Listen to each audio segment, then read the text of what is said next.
Namaskar. The recently concluded local body elections in Tamil Nadu showed up this usual set of problems that are afflicting elections all over India. The first thing that we need to remember is that the party that is in power tends to do well. But now what we are seeing, whether it is West Bengal or Tamil Nadu, is that the party that's in power tends to sweep the whole thing. I mean, they're getting like 85, 90, 95% of the seats won. That sounds a little bit too high.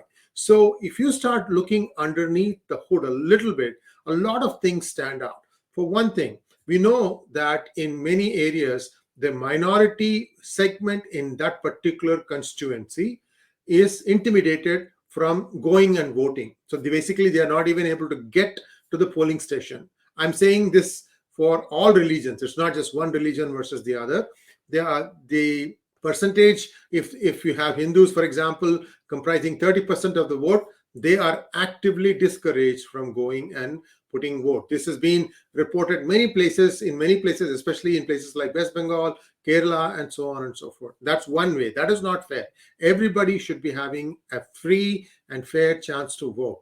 Second thing that we noticed was that the local police, as well as the people who are conducting the elections, they tend to be with a certain party and not the others, and they are actively helping and conniving with them. So at least in state assembly elections, as well as in Lok Sabha elections, you have the CRPF that moves in and out the troops, and that sort of brings it a little bit of fairness. However, in local body elections, that's not possible. So you have the local police, which is alleged to take sides, as well as the state government officials who are also alleged to take sides, essentially trying to ensure that the party that is in power tends to win big. Now, something more than this happened in the recently concluded Tamil Nadu elections. What was that?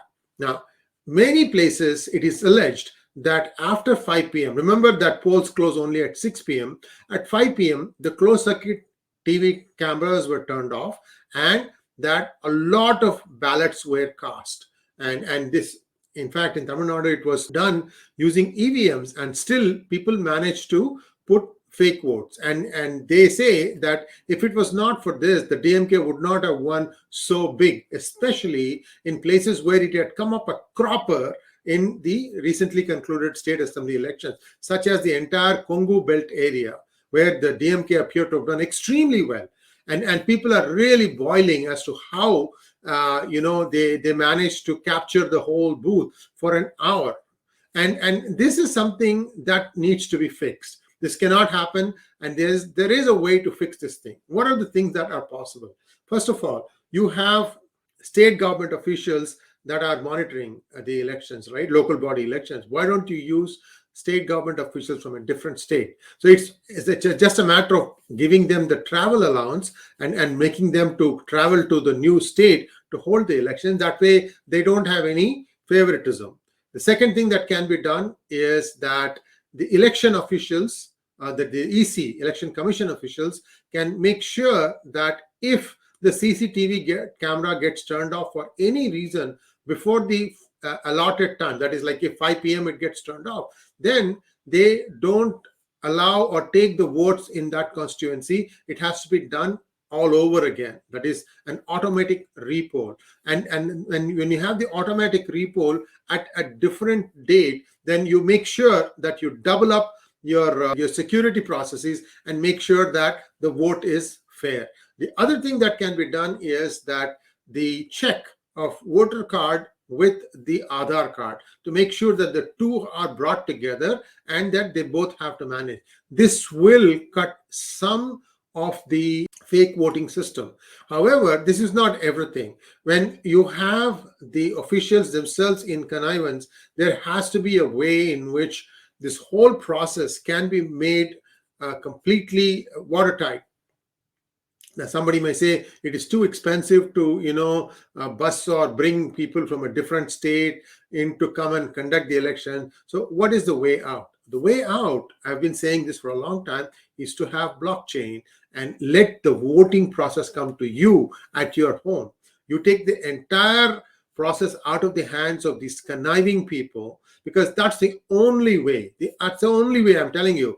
That's the only way you can get rid of this problem.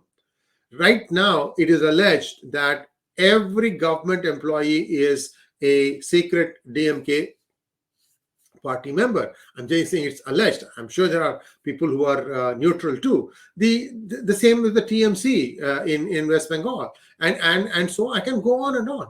So this has to stop. If you go and corner these people and ask them, why is it that you're doing this, they'll give you a laundry list of excuses as to why they have to stay here, they have to work here, they have to survive in this environment, ergo they have to do what is being asked of them. So by doing this, by making the entire election process on a blockchain, first of all, it's a one-time setup process. That is the only time that's going to cost. After that, you can run any number of elections, and also you can vote any number of times on any election. The last vote you cast shall be your final vote, and the last vote before the window opens. I mean, once the window opens, then you cannot vote anymore, and that software can be easily made to take care of that.